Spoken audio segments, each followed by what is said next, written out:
ایک دفعہ کا ذکر ہے کہ ایک خوبصورت جزیرے پر آمنہ نامی لڑکی رہتی تھی۔ آمنہ اپنے لاجواب لالچ کی وجہ سے دور دور تک مشہور تھی۔ وہ ہر اس چیز کی خواہش کرتی تھی جو اس نے دیکھا، اور جو کچھ اس کے پاس تھا وہ اسے کبھی مطمئن نہیں ہوئی۔ یہ جزیرہ بے تحاشا پھلوں، چمکتی ندیوں اور باکثرت جنگلی حیات سے مالا مال تھا۔ پھر بھی آمنہ کی لالچ نے اسے اپنے ارد گرد کی خوبصورتی سے اندھا کر دیا۔ وہ ٹوکریوں کے ذریعے پھل جمع کرتی، جانوروں اور جزیرے کے دوسرے باشندوں کے لیے بہت کم بچاتی۔ پھر ایک دن جب آمنہ خزانے کی تلاش میں جزیرے پر گھوم رہی تھی تو اس نے ایک قدیم موسمی مجسمے سے ٹکر کھائی۔ یہ ایک عقلمندانہ بوڑھی عورت کا مجسمہ تھا جس نے پیمانہ پکڑ رکھا تھا۔ آمنہ نے متجس ہو کر مجسمے کو چھوڑا اور اس کے کانوں میں ایک جادوئی آواز گونجی، بچی، تیرا لالچ تجھے میرے پاس لے آیا ہے، میں تجھے تحفہ دوں گی۔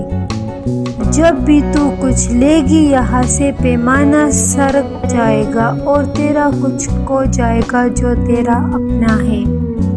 آواز کو محض ایک چنچل چال سمجھ کر آمنہ ہنس پڑی اور وارننگ کو نظر انداز کر دیا۔ اس نے اپنے لالچی طریقے جاری رکھے، بغیر سوچے سمجھے خزانے سے زیادہ چھین لیا۔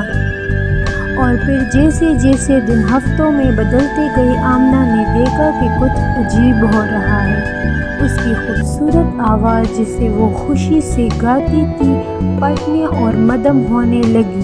حیران ہو کر وہ چمکتی ہوئی ندی کی طرف چلی گئی جو کبھی کھیلنے کے لیے اس کی پسندیدہ جگہ تھی، صرف یہ دیکھنے کے لیے کہ پانی گندا اور اب پینے کے قابل نہیں رہا۔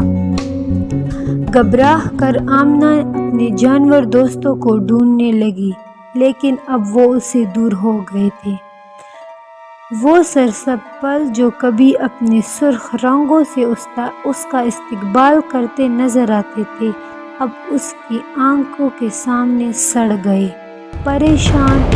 پریشان آمنہ مجسمے کے پاس واپس آئی اور پکار کر بولی، اے قدیم مجسمے، مجھے کیا ہو رہا ہے؟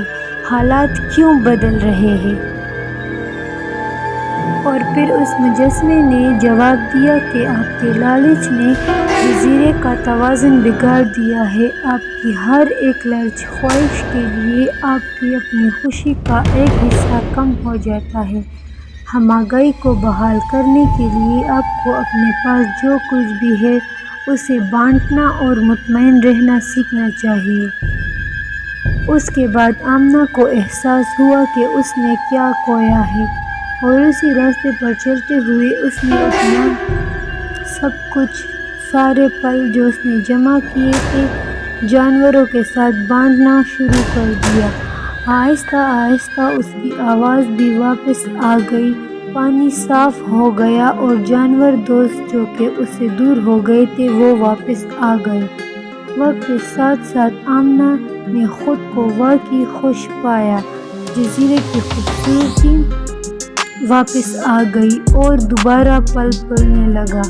آمنہ نے پھر اس کے بعد لالچ کے بدلے شکر ادا کیا، اور اسی طرح ایک بار پھر ایک لالچی لڑکی کی تبدیلی کی علامت بن گئی، اور اس نے واقعی پایا کہ خوشی سارے طوائف، ساری چیزیں ایک دوسرے کے ساتھ بانٹنے میں ہے، نہ کہ لالچ کرنے میں۔